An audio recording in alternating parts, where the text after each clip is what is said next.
Mga kapuso, usa-usab sa mag-contingent sa lang sa Sinulog sa Barangay, mao ang Barangay Pardo ning Dakbayan sa Sugbo. Gani bisan pa man sa daghang pagsuway nga ilang naagian wa gihapon kini makababag silang determinasyon sa pagsayaw. Atong sayran karon mga kapuso ang ilang pagpangandam ug ang namugna usab nila nga konsepto.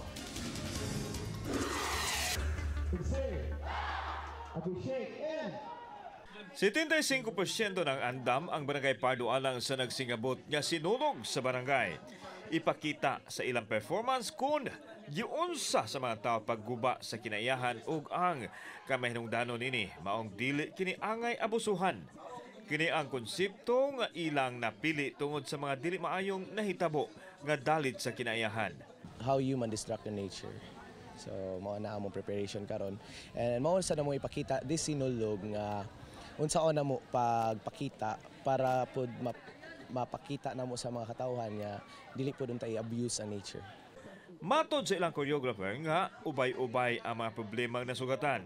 Gawa sa pinansyal nga aspito, problema usab nila ang pagtapok sa mga bata. Nadtong Nobyembre pa sila nagsugod og praktis ug karon ang mga props ug uban pang kinahanglanon ang ilang kuwang. So karon magpasulod na lang gud sa mga props ang mong kuwang sad. So nay mga big props pa wala pud napasulod. So kani pang mga running props ang mong napasulod. Wa magdahom ang Barangay Pardo nga magkadaog tungod kay alang nila ang ilang sayaw halad sa balaang bata. Actually wala mi gi-expect. But ang amo lang is mo offer lang mi og dance. And then presentable po ang amo pag-offer.